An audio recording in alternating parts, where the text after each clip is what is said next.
শ্ৰীমন্ত শংকৰ হৰি ভকতৰ জানা যেন কল্পতৰু তান্ত বিনাই নাহি নাহি নাহি আমাৰ পৰম গুৰু ৰাম আমাৰ পৰম গুৰু।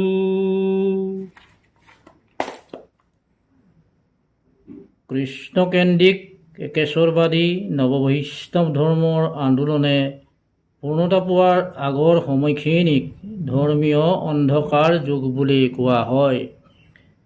ৰাজ্যৰ সাধাৰণ শ্ৰেণী মানুহৰ মাজত ধৰ্ম, সাহিত্য, সংস্কৃতি, শিক্ষা আদি জ্ঞানৰ পোহৰ পৰা নাছিল। তেওঁলোক সদায় বঞ্চিত হৈ আহিছিল। বেদ শাস্ত্ৰত জ্ঞান থকা শিক্ষিত লোকসকলে খাটি খুৱাই নিৰক্ষৰ শ্ৰেণীটোক কিছুমান অন্ধবিশ্বাসক বেদৰ আচাৰ নীতি বুলি প্ৰচাৰ কৰি প্ৰকৃত ধৰ্ম সাধন পথৰ পৰা বিৰত ৰাখিছিল।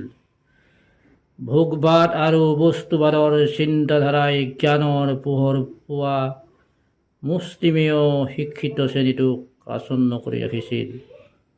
তেওঁলোকে ধৰ্মক নিস্বাৰ্থ সিদ্ধিৰ বাবে প্ৰয়োগ কৰিছিল।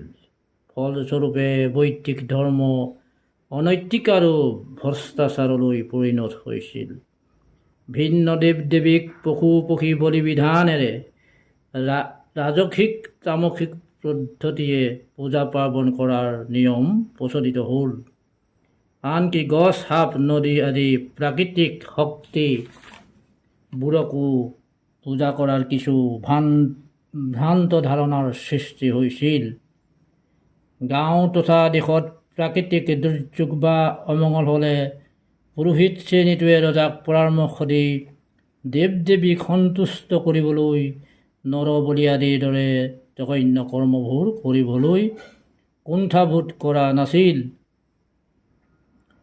উল্লেখ্য যে কালাপাহাৰ যমনে ধ্বংস কৰি যোৱা কামাখ্যা মন্দিৰ পুনৰ নিৰ্মাণ কৰোঁতে নৰনাৰায়ণ ৰজাৰ পৃষ্ঠপোষকতাত পাণ্ডাসকলে শতাধিক নৰবলি দিয়াৰ কথা বুৰঞ্জীত উল্লেখ আছে।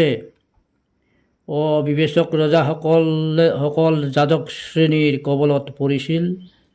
এইদৰে ৰাজ্যত ৰজা আৰু গুৰি ধৰোঁতাসকলৰ উভয়েৰে দৈত্য শাসন চলিছিল।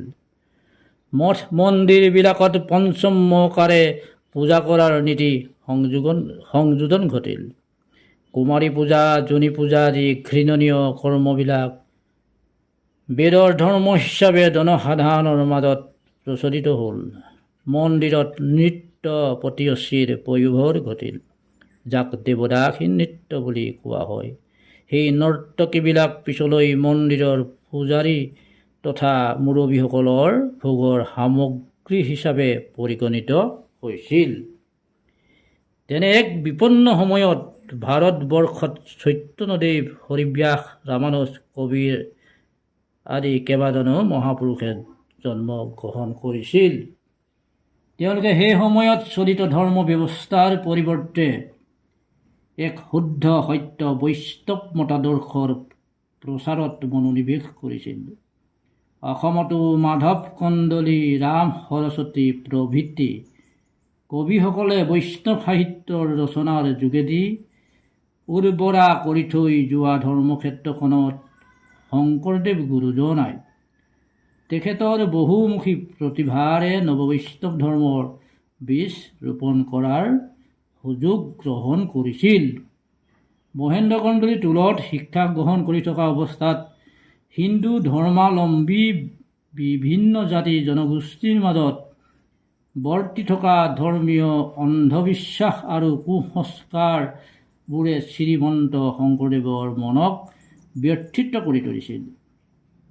এটি মানৱ কল্যাণকাৰী শুদ্ধ সত্য ধৰ্মীয় দৰ্শনৰ বাবে সেই সময়ত গুৰুজনাই চাৰিবেদ, 14 শাস্ত্ৰ, ভাৰত পুৰাণ, সংহিতা আদি অধ্যয়ন কৰি বিশ্বৰ জ্ঞান লাভ কৰিছিল। লগতে শাস্ত্ৰসমূহৰ মতবিলাক পৰস্পৰ লগত মিল নাই এই কথাও অনুভৱ কৰিছিল। গুৰুজনাই ইয়াকো অনুভৱ কৰিছিল যে সাধাৰণ অনাক্ষৰিক জ্ঞানৰ পোহৰ নপৰা সমাজখনক ঐক্য সম্প্ৰীতি বান্ধোনেৰে বান্ধিব নোৱাৰিলে শাস্ত্ৰজ্ঞ উচ্চ শ্ৰেণীৰ লোকসকলৰ দ্বাৰা সদায়েই শোষিত দলিত হৈ জীৱন অতিবাহিত কৰিব লাগিব। হয়তো তেওঁলোকে ধৰ্ম শিক্ষা আদিৰ পোহৰ কোনোদিনেই নাপাব। বিশেষকৈ ধৰ্ম সাধনাৰ ভিন্নতাই এখন সমাজৰ ঐক্য শান্তি বিঘ্নিত কৰাৰ মুখ্য কাৰক বুলি তেখেতে ভাবিছিল। এই সংগীন অৱস্থাটোক দূৰ কৰিবলৈ কাজেই এই মানুহ শ্ৰেণীৰ মাজলৈ লৈ যাব লাগিব সম অধিকাৰ থকা এক সত্য শুদ্ধ ধৰ্ম সাধনা, লগতে এক সুকেন্দ্ৰিক সমাজ ব্যৱস্থা, য'ত নাথাকিব উচ্চ নিচ্চ ধনী দুখীয়া জাতি অজাতি। তদুপৰি নিজৰ ইষ্ট দেৱতাক আৰাধনা কৰিবৰ বাবে ব্যয়বহুল জটিল পদ্ধতি থাকিব নালাগিব। এজন ঈশ্বৰক সহজ মাৰ্গে অচলা ভক্তিৰে আৰাধনা কৰিব পৰা হ'ব লাগিব। শংকৰদেৱে তুলীয় শিক্ষা সাংকৰি পিতৃপুৰুষৰ শিৰোমণি ভূঞাৰ বাপটো অনিচ্ছাকৃতভাৱে গ্ৰহণ কৰিলে যদিও শাসক ৰূপে নিজকে প্ৰতিষ্ঠা কৰাতকৈ অন্ধকাৰ গাশত পৰি থকা শোষিত দলিত অসম মুলুকৰ মানুহবিলাকৰ চিন্তাহে তেওঁক বেছিকৈ আমনি কৰিছিল। ব্ৰহ্মপুত্ৰ আৰু বৰাক উপত্যকাত বাস কৰা লোকসকলৰ মাজত গুৰুজনে দেখা পাইছিল নিজস্ব কিছুমান কলা সংস্কৃতি, কিন্তু সেই সাধাৰণ খাটি খোৱা লোকসকলৰ মাজত সমন্বয়ৰ অভাৱ দেখিছিল। ইয়াৰ প্ৰধান কাৰণ হ'ল এটি সাৰ্বজনীন আৰু জনসাধাৰণৰ কল্যাণকাৰী উদাৰ ধৰ্মমতৰ অভাৱ। কাজেই তেওঁলোকৰ মাজত কোনো সমস্যাৰ দেখা দিলে সকলোৱে লগ লাগি আলোচনাৰ মাধ্যমে সমাধান কৰাৰ এক সুচল স্থানৰ অভাৱ। এনে চিন্তাত নিমগ্ন হৈ থাকোঁতেই গুৰুজনাই শ্ৰীমদ গীতা আৰু শ্ৰীমদ ভাগৱত এই দুভাগী শাস্ত্ৰ পঢ়াৰ সুযোগ ঘটিল। লগতে শাস্ত্ৰ দুভাগী পঢ়ি তেওঁ মন আনন্দত নাচি উঠিল। এনে এটা উপযুক্ত ধৰ্মমতৰ বাবেই তেখেতে বহু শাস্ত্ৰ অধ্যয়ন কৰিছিল।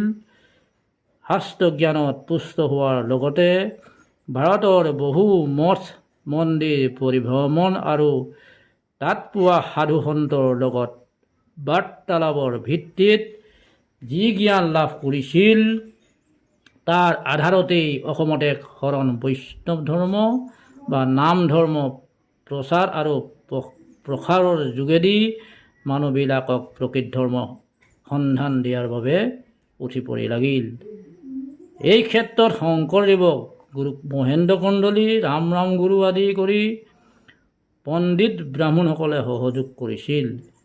তীৰ্থৰ পৰা ঘূৰি আহি বৰদোৱাত নিজৰ শৰীৰৰ তলিত যুৱকসকলৰ সহযোগত ভগৱানক উপাসনা কৰিবৰ বাবে এটি কীৰ্তন ঘৰ নিৰ্মাণ কৰিলে।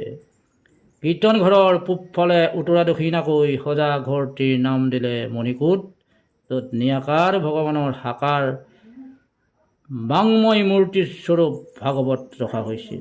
অৱশ্যে বৰদোৱাত নিৰ্মিত প্ৰথম কীৰ্তন গৃহটিৰ বাবে ভেটি বান্ধোতে পোৱা বিষ্ণুৰ চতুৰ্ভুজ মূৰ্তিভাগকে প্ৰতিষ্ঠা কৰিছিল। প্ৰতিকূল পৰিস্থিতিৰ বাবে গুৰুজনাই অসমৰ বিভিন্ন স্থানত বসবাস কৰিব লগা হৈছিল। সেই স্থানত নিৰ্মিত কীৰ্তন ঘৰত কিন্তু ভাগৱত স্থাপন কৰা কথাহে পোৱা যায়। উল্লেখ্য যে গুৰুজনাই পোনপ্ৰথমবাৰ শৰণ দিওঁতে ভক্তসকলক ভাগৱততহে সেৱা কৰাটো এক উচ্চস্তৰীয় দৰ্শন নিহিত আছে বুলি ভবাৰ স্থল আছে।